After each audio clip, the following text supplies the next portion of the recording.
I'm James Heaney, and this is Brief News Brief. It's official. This weekend, Donald Trump was sworn in as the 45th President of the United States of America. After a week of festivities, on Friday, Trump took the oath of office in front of a riveting crowd, the biggest crowd in inaugurational history. Well, not so much. In fact, there's some controversy about it because there were some pictures that were tweeted out by the New York Times. One picture showed Obama's inauguration packed to the rim, and then it was juxtaposed Trump's inauguration, which was pretty sparse. These pictures got quite a bit of buzz on the internet, and so much buzz that there was a Parks District employee in the Interior Department that saw it and was like, seems like a good idea to retweet everybody else's. And then moments later, they heard from the Donald. And after hearing, it was decided that all bureaus and departments were going to be directed to stop all Twitter platform messaging, tweeting, reposting immediately until further notice. They did let him come back on Saturday because Trump feels bad. He knows how hard it is to stay off Twitter. But while he's making these adjustments on the internet, Saturday, the White House website changed. They completely removed any mention of climate change. They completely just removed it. It wasn't even denying it. They just removed it. And the webpage for the Office of National AIDS Policy, the whole webpage was deleted. It was completely disappeared. I don't know if it's deleted, but it disappeared. I mean, it's like a Houdini act. Maybe they were just trying to save some bandwidth because over the weekend, they began plugging Melania Trump's jewelry. And they were expecting on Saturday millions of women to be rushing to that webpage, and they needed the bandwidth. Turns out they were wrong because millions of women had plans on Saturday.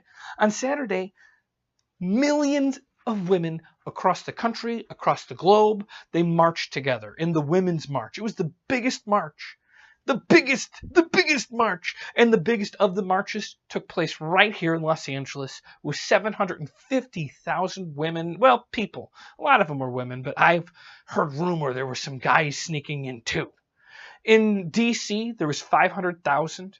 Both New York and Chicago had their own 250,000 people. There was 150,000 in both Denver and 150,000 in Boston, 130,000 in Seattle. London and Portland each had their 100,000. 60,000. We're going lower. We're in Toronto. And 40,000 in Austin. And so on and so on and so on.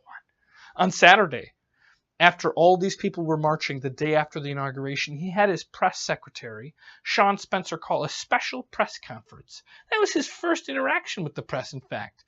And when he got them together, he brazenly lied to them, proclaiming that the inauguration on Friday was the biggest audience ever to witness inaugurations, period, both in person and around the globe.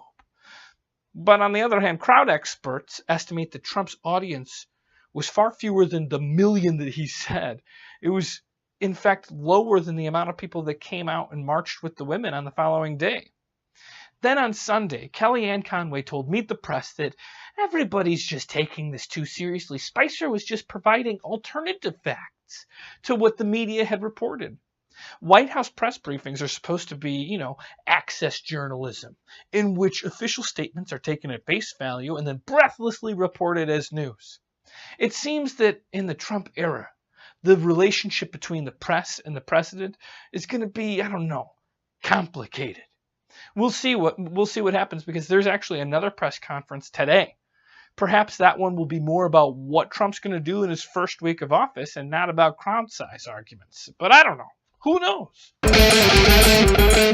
High five! High five! Sweet, we got a new president! Yeah, I know we're happy, but you know what? There's some other people that are super happy too. You know who they are? The Russians. The Russians are celebrating Trump's presidency. It's party time in Moscow. Lots of Russians are celebrating. They're calling this Trumpomania. It's so crazy. Pro-Kremlin youth activists threw an all-night party on Friday night to celebrate what they're calling, and this is scary, the New World Order. Party time with the New World Order! They are also selling lots of Trump swag. There's so much Trump merchandising that it's making a lot of money. And I have to ask myself, just hold on a second. Merchandising. I imagine that if it's got Trump's face on it, he's probably they're either doing it illegally using his face, or they're giving him money to be using his face on this stuff. So keep that in mind as we go through some of the cool things you can get with Trump's face on it, all right? There's a commemorative coin in a series called In Trump We Trust. There's Trump sugar cubes, Trump nesting dolls. There's Trump coal, Trump burgers, and get this. I mean, this is super special. A $3,000 diamond-encrusted Trump iPhone case. Why? Why? Because the Russians are so happy they want to show it. You know, the songs for the old days, if you're happy and you know it, clap your hand. No, if you're happy and you know it, get a $3,000 diamond-encrusted Trump iPhone case. If you love Trump, you do it, okay? So what do they like so much about Trump? Well, they really like that Trump wants to get rid of NATO. They like that he recognized the annexation of Crimea. The Russians looked at Hillary Clinton as if she represented an impending war on the horizon. But Trump, on the other hand, represents peace to them. So how much of this Trumpomania is just commercial opportunism?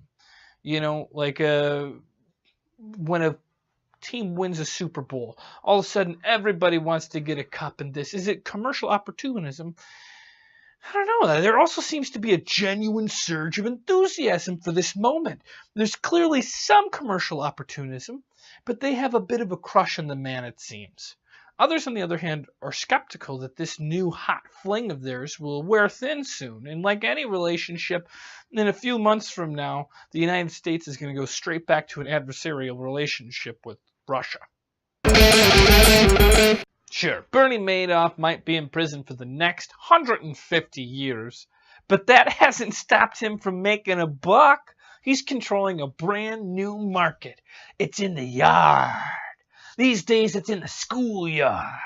There's an audio series, Ponzi Supernova, following Bernie as he adjusts to a life as an inmate. It includes his newest get-rich-quick scheme, hot cocoa bitches. Madoff saw an opportunity to purchase all of the hot chocolate in the entire prison and has since resold it to inmates to make a profit. You gotta give it to the guy. It's a genius move. It's wintertime. I can't think of anything better as a prisoner than a luxury cup of Swiss Miss, snow falling outside and keeping warm next to and cuddling with my bunk mate. Bernie was always such a maker of dreams. My hot chocolate brings the boys to the yard. Boys to the yard. It's poll tally time. Window seat. It's the winner. I mean, I'm surprised. I can't sit at the window seat because I'm always terrified of that ugly gremlin that's ripping wing pieces apart. And when you cross your fingers, what's it helping with the most? Finger stretches. Dark Souls 3, no big deal. Got to make it through the game before I can hit New Game Plus, but there's no reason not to stretch yet. Is the red cross out of line on the prison architect issue? I guess the answer is no. I can't believe you. You're crazy. I mean, you voted, though.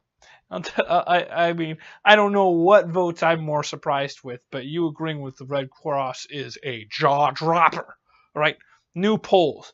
Be careful. This is your democracy that you're dealing with here. Vote correctly. There's a right and wrong answer, okay? Did you attend the Women's March? Secondly, is this the new world order? And finally, most importantly, do you enjoy eating snow?